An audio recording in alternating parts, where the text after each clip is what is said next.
చందమామ కథ. భోజరాజు. ఒక ఊరిలో ఒక పేద బ్రాహ్మణుడు ఉండేవాడు. ఆయన గొప్ప పండితుడు. అయితే ఆ బ్రాహ్మణుడి పాండిత్యాన్ని, విద్యను చూసి అతన్ని ఆదరించిన వారు లేకపోవటం చేత ఆయన గర్భదరిద్రంతో మగ్గిపోతూ ఉన్నాడు. పేదరికానికి తోడు కుచేలుడి మోస్తరుగా మన బ్రాహ్మణుడికి గంపెడు మంది పిల్లలు కూడాను. ఆ పెద్ద కుటుంబాన్ని పోషించే దారి కనపడక ఆయనకు సంసారం అంటేనే విరక్తి పుట్టేసింది. అందుకని ఒక రోజున ఎవరికి చెప్పకుండా కాశీ పోదామని బయలుదేరాడు. పోయి ఆ బ్రాహ్మణుడు కొన్నాళ్లకు ప్రయాగ చేరుకున్నాడు. ప్రయాగ పేరు పొందిన పుణ్యక్షేత్రం. అందులోనూ ఇక్కడ గంగా, యమున, సరస్వతి అనే 3 నదులు కలుస్తున్నాయి. ఈ 3 నదులు కలిసే ప్రదేశాన్ని త్రివేణి సంగమం అని కూడా అంటారు. అసలు ఈ 3 నదులు దేనికదే చాలా మహిమ కలవి. అటువంటప్పుడు 3 ఒకే చోట కలుస్తూ ఉండటం అంటే ఎంత మహిమ! అందుకని ఎవరైనా మనస్సులో ఒక కోరిక కోరుకొని ఆ సంగమంలో పడి చనిపోయినట్లయితే మళ్ళీ జన్మలో ఆ కోరిక తప్పక నెరవేరుతుందని కూడా ఒక వాడుక ఉన్నది. ఈ నమ్మిక అలా ఉంచితే పుణ్యం ఆర్జించాలనే ఉద్దేశంతో దేశ విదేశాల నుంచి ఎందరో జనం వచ్చి ప్రతిరోజున త్రివేణిలో స్నానం చేస్తూ ఉండేవారు. ఈ జనాన్ని చూసేసరికి మన పేద బ్రాహ్మణుడికి కూడా ఇక్కడ స్నానం చేసి పుణ్యం ఆర్జించాలి అని బుద్ధి పుట్టింది. ఈ జన్మానికి ధనం ఎలాగూ లేదు, కనీసం పుణ్యాన్నన్నా ఆర్జిద్దాము అని అతని ఆశ. ఒకనాడు ఇలాగే ఆయన స్నానం చేయటానికని వచ్చేసరికి నది ఒడ్డున 4 అమ్మాయిలు కనిపించారు. వాళ్ళు కేవలం దేవలోకం నుంచి దిగివచ్చిన గంధర్వ కన్యలా అన్నంత అపురూపమైన అందంతో వెలిగిపోతున్నారు. వాళ్ళ అందము, ఉత్సాహము, ఏదో ఒక గొప్ప పని చేయబోతున్నట్లుగా కనపడే వాళ్ళ ప్రయత్నము బ్రాహ్మణుడిని ఆకర్షించింది. వాళ్ళు మెల్లగా నదిలోకి దిగి అలా నీటి లోపలికి పోతూ ఉన్నారు. కొత్త వాళ్ళు కావడం చేత నీటి లోతు తెలియదేమో అని అనుకొని మన బ్రాహ్మణుడు వాళ్ళతో, ఇక లోతుకి పోకండి, మునిగిపోతారు అని హెచ్చరించాడు. ఎంత లోతుంటే మాత్రం మాకేం భయం, మళ్ళీ జన్మలో నెరవేరటానికి గాను కోరికలు కోరుకొని మునిగిపోవటానికే వచ్చాము అని ఆ అమ్మాయిలు నవ్వుతూ త్రివేణి మహిమను చెప్పారు. పేద బ్రాహ్మణుడు ఆశ్చర్యంతో వాళ్ళ వైపు చూస్తూ నిలబడిపోయాడు. ఆ అమ్మాయిలలో మొదటి ఆమె, పరమేశ్వర, ధనమే కదా జగత్తంతటికీ మూలము. మళ్ళీ జన్మలో నాకు డబ్బున్న మగడు కావాలి. డబ్బున్నందుకు తాను ఇంత తిని ఒకళ్ళకింత పెట్టి దాన ధర్మాల కోసం, మంచి పనుల కోసం దానిని వినియోగించే ధర్మగుణం కూడా నా భర్తకు ఉండాలి అని కోరుకుని బుడింగిన మునిగిపోయింది. రెండో పిల్ల, స్వామి, ధనం శాశ్వతమైంది కాదు.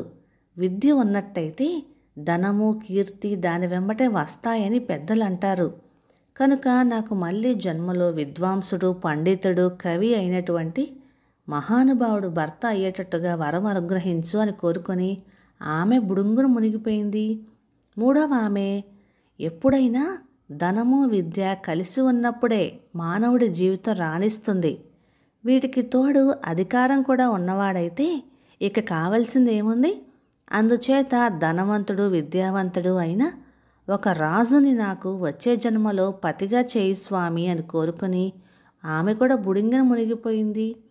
ఇక 4వ అమ్మాయి, భగవాన్, కంటికి ఇంపైన చక్కటి రూపం లేకపోతే ఈ లోకంలో మరి ఏముంటే మాత్రం సార్థకత ఏమున్నది?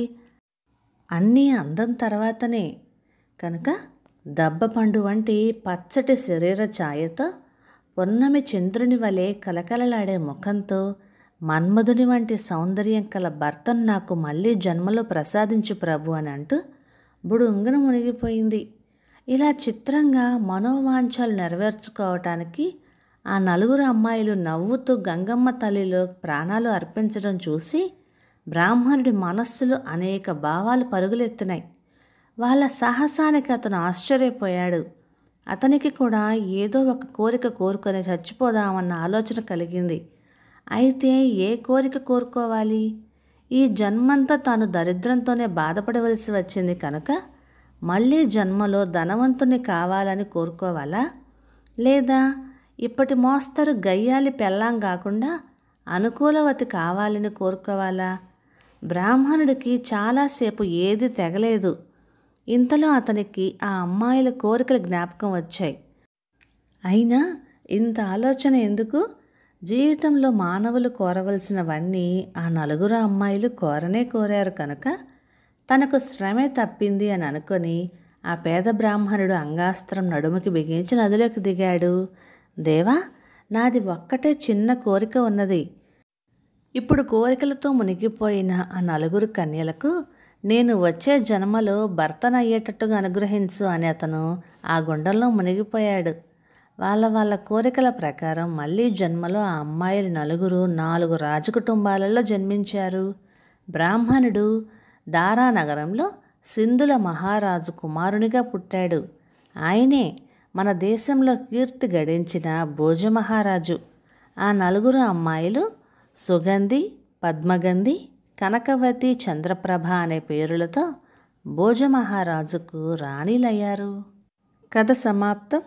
ఇక ఈ కథ 1949 ఏప్రిల్ చందమామలోనిది. రచన పాలంకి వెంకటరామచంద్రమూర్తి గారు, మద్రాసు నుంచి. కథ సంగతి పక్కన పెడితే సమస్యల నుంచి పారిపోవటం ఎప్పటికీ కూడా పరిష్కారంగా అనిపించుకోదు. ఇక ఈ కథ మీకు నచ్చినట్లయితే లైక్ చేయండి, షేర్ చేయండి. ఇలాంటి మరెన్నో మంచి తెలుగు చందమామ కథల కోసం మన ఛానల్ని సబ్స్క్రైబ్ చేయండి. Thank you.